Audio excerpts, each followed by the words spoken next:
Fine Value Farm family, welcome back to another episode of The Farm. If you're new here, you are most welcome. Please consider subscribing if you haven't already, and also turn your notification bells on not to miss out on any episodes of The Farm. And of course, to all our returning subscribers, thank you so much. We really appreciate you guys so much. Guys, we are back at The Farm. Yes, it's already coming to noon, by the way. We've been here like it's already 11. We had so many things happening this morning, and there's a lot that we want to share with you guys. We want to share with you guys our journey at Value Farm, what we are currently doing, because with farming, guys, it is just dynamic. Things keep changing every now and again. So the activities that we are doing today may be different from what we were doing previously. So everything keeps changing. If you discover something that works better for you, then you go for it. So it is just, you know, very dynamic, you can shift from this and that when you're trying each and everything. And of course, if you keep learning, if you keep researching, you learn a lot. So that's why we keep bringing these episodes. And of course, for these episodes right here, we are going to be answering all your questions that you guys always leave in the comments. Guys, we read those comments. That's why we always come here to always answer and also discuss in detail for those who have joined us, for those who are, you know, who have been here on this journey with us as well, for those who have, you know, questions in their heads and they want to really know answers to them. So guys, we are right here. I'm right at the exercising yard of our goat house. This is our latest goat house that we have. And what I should say, the goats are really out already because it's already 11. The sun is out. It's grazing time. The feeding has already been done, especially for the morning hours, because we have the feeding hours. Those are the early morning feeding hours that we always give to the goats, the feeds that we give to the goats. So all that has already been done. That is already set and they're out to graze. For those who have been watching all these videos, please, thank you so much for appreciating what we've done. For those who are new to the channel, I know we've talked about this over and over and again, but we give our animals, our goats in this building here, in this house, some grain in the morning. That includes the maize bran, the soya, and also some pellets. So that's what we give them in the morning. Then we give them some shrub before they go out to graze. So most of you may think that we are doing semi-zero grazing and free range. Yeah, that's how it is. So we want to always make sure that the goats are fed very well. In case you really want to maximize profits, you want your goats to look healthy and looking nice, that's what you need to do. So that has already been done. Then another thing that has been done, like you can see from the compound, the exercising yard, we have done cleaning. The sweeping has already been done, and we do sweep our compound every day. So this is done every day because we don't want, you know, the place to look dirty, because that is like a hub for diseases in case you don't really clean. Because remember, they also come out to exercise, they come out to, you know, lounge a bit, to get some sunshine in the morning. So they leave their droppings right here. So if you don't sweep it all the time, then it's going to really affect them so much. So we also sweep the compound. We make sure we give them the water as well. We have our different water points right there. The beauty is we have a water tank that we brought here for water, which is really very nice. Yeah, so that is it. Then of course, with still cleaning, this stubborn grass right here.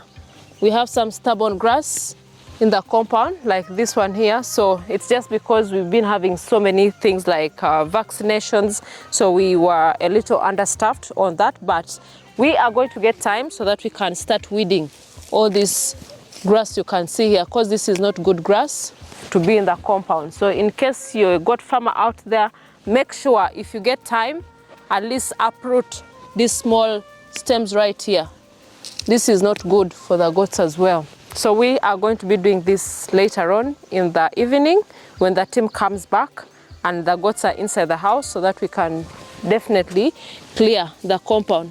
Then with still cleaning, what we always do, we do sweep our house in the morning when the goats are out in the exercising yard. After them feeding, we bring them outside.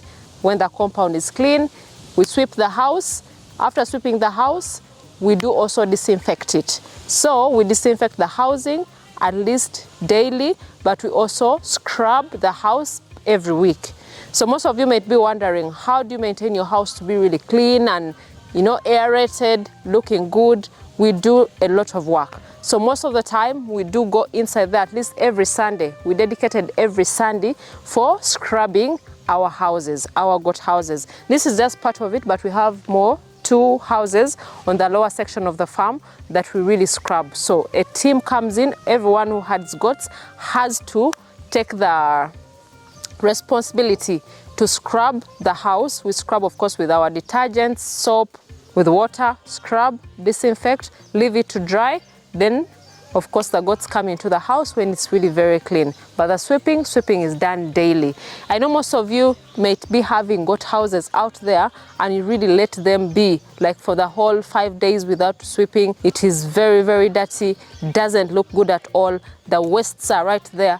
This is not really very good for your goats. That's when even they can get diseases that are going to really affect them. And even especially like if your numbers really grow, they're all confined in one space. It's going to affect them in the long run because the congestion is really terrible. And if there's a lot of dirt in the house, your goats will start dying instantly or slowly by slowly, and you don't know where the problem is coming from, but it's just because of cleanliness. So guys out there, please make sure you clean your goat houses, you clean your exercising yards, you make sure that at least the compound is clean, the housing is clean, so that your goats can be healthy. You may spend a lot of money buying medicines, buying lots of drugs for your animals, treating them because they are sick, yet the solution is just very simple. Just making sure that you are clean, you maintain your compound, you maintain the house properly. So those are some of the things that you need to put into consideration as you get into farming as a beginner farmer. With these videos here, I'm addressing especially people who are starting such projects right here, because this is not where we started from. We learned from our mistakes. We know how to go about things. Something brief about what happened this morning. There are so many challenges that we face, and having such a big farm, there are different aspects of animals that we have at the farm. So it is quite very difficult to really manage different people in different sections sometimes. You know, you talk to them because we talk to them often, but they get reluctant. Sometimes when you leave them for maybe weeks, some few weeks, they get reluctant and go back to doing their own things. So those are some of the challenges that we always face, especially with dealing with workers. We instill in them that we need to work as a team. But sometimes there are people who come with other mindsets whereby they are here to just make their money and disappear. And they don't care about how your animals look like. They don't care about whether you have this at the farm. They don't even let you know whether this is missing, you know, such cases. So earlier this morning when I came, of course, I needed to discuss with our managers at the farm, because we have managers, section managers for the farm and the vet. So these are the people who are leading every section, like different sections that we have at the farm, like the poultry, the ones in charge of the piggery, the goats, the sheep, the cows. Those ones are different people who are managing them.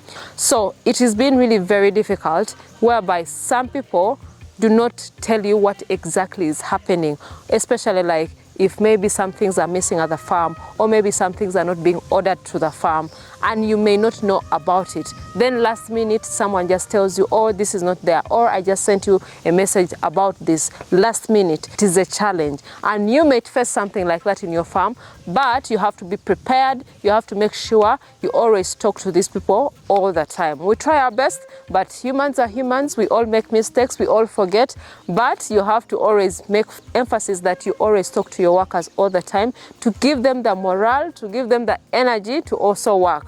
And even going to the field.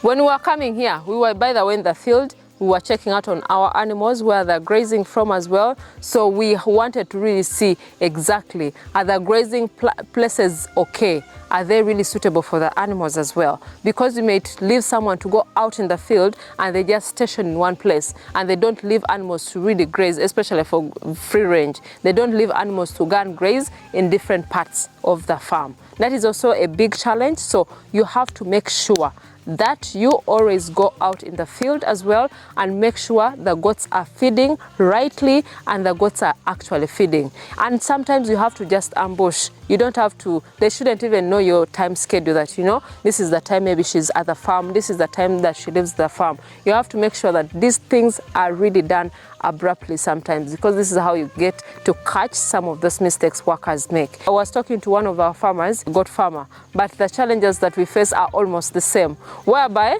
you might be able to tell someone to plant like the grasses for the farm. Someone goes to the garden, stays in the garden the whole day and just digs a small part and goes back to rest and tells you that, oh, I dug, I finished. By the end of the month, they need the money. So those are some of the challenges. So at least keep monitoring all these projects at your farm. If you're going to plant feeds, these people are really doing the actual thing. They're planting properly and the feeds are there ready for the animals. Go to the fields, make sure the fields are good enough for the animals to feed from. So those are some of the tips that beginner farmers should really take note of. So we are right here. I know I'm just rambling here and there, but I just wanted to discuss with you guys majorly cleaning and also how you can take care of things at the farm as a beginner farmer. So we also have sections like this. I wanted to just take you guys to show you something right here.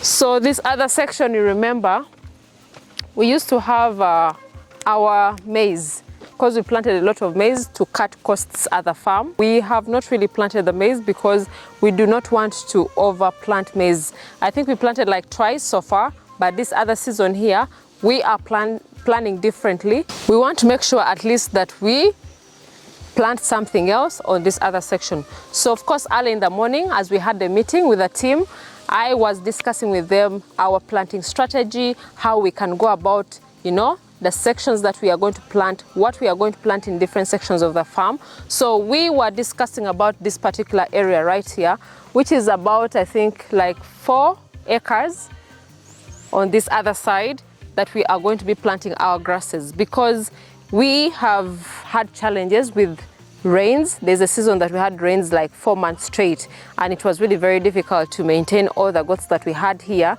because they couldn't go out to graze. They were just like indoors. If we did not plant our grass like the super napier, the elephant grass that we had, that side, we were going to really suffer a lot. So what happened is we really suffered so much because that grass was the only thing that we were depending on. So this time round, I was strategizing with the team and I was planning with them, telling them how we should be able to prepare our gardens properly so that we can plant more of the grasses as well, so that we can be able to not only plant more of the maize, but also plant more of the grasses as well, because these goats right here need those grasses. So it is very important. I shared with them some templates. I shared with them some videos of some farms that I've been to, how they are doing it. And of course, it also brings for them an impression of how things can be done easily. So for this particular section that I was telling you guys about, we are going to be planting more of our brocaria grass. Then we were also thinking about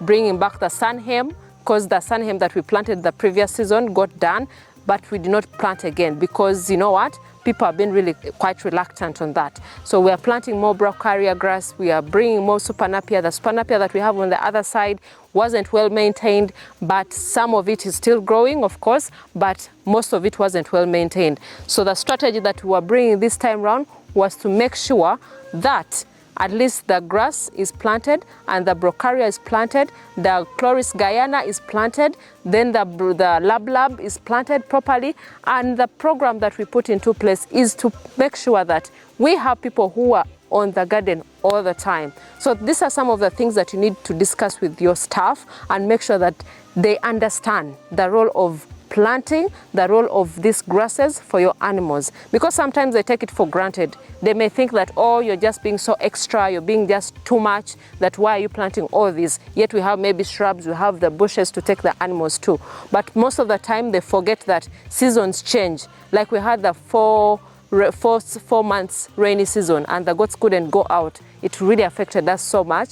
So this time round, we are going to be prepared.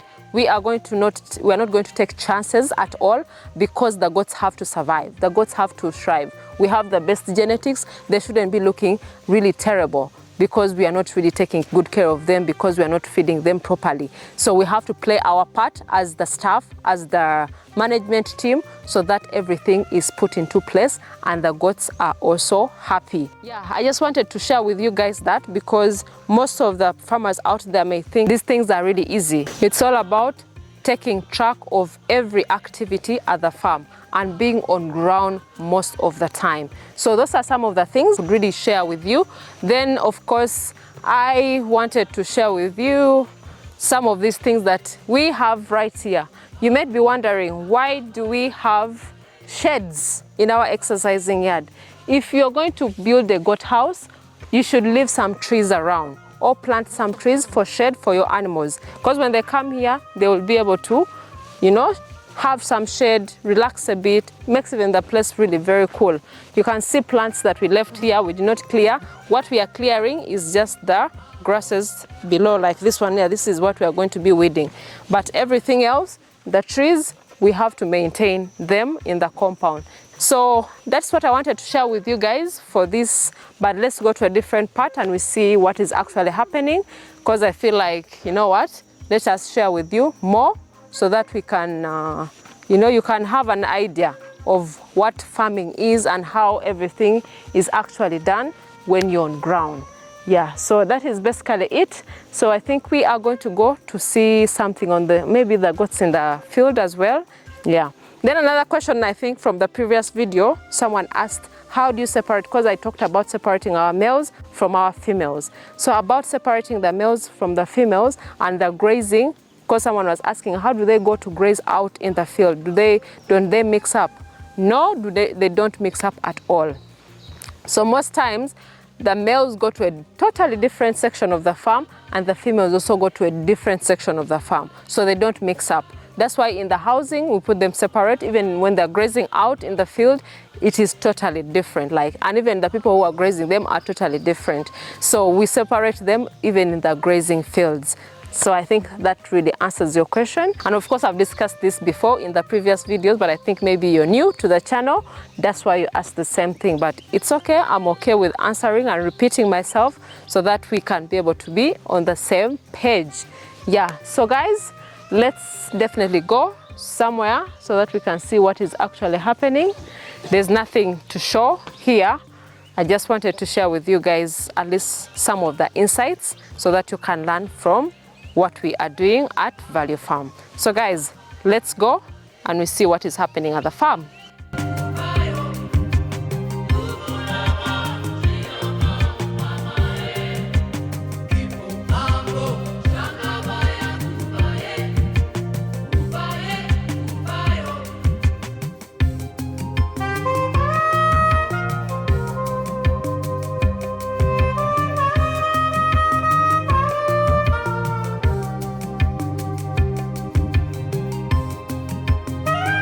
Well guys, as I told you, we are in the field, but these males right here, most of the time need even to be cut shrub for.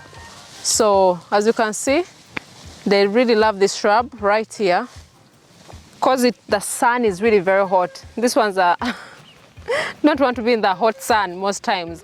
So they always love like a shed. They can't really go outside, or they cannot really go to the field grazing a lot when it's too hot. So what we prefer to do is to just cut for them some shrub and a shed somewhere near the farm so that they can eat. When it gets a little cooler, then they can go outside, they can graze freely. So that's what's really happening here. So my colleague right there is also cutting more shrub for them. But anyways, that's what really happens. Then of course, for those who have been asking, these are just the males. The females are nowhere to be seen. They are on the other side of the farm. So they're not really actually with these males right here. So we separate them, as you can see. Then of course we have our doppers. We have also the male doppers that graze with them. On the other side, on the background, I think you can see some of them. Some of them are the other side of the shed as well. So the males are separated from the females, including the sheep as well. Well guys, I really appreciate you guys so much for watching this video up to this point. Please, if you haven't checked out our social media platforms, please go check out. We have Instagram, that is Value Farm UG, Facebook Value Farm, TikTok Value Farm. Go see behind the scenes, go learn something, get inspired as well. We have testimonies on social media for people who have bought animals from us. It makes me happy when someone really gives us feedback, when someone tells you that they're happy with the animals that they bought at the farm. But I appreciate you guys so much. If you haven't subscribed, please subscribe, tell a friend to tell a friend. Till next time, bye.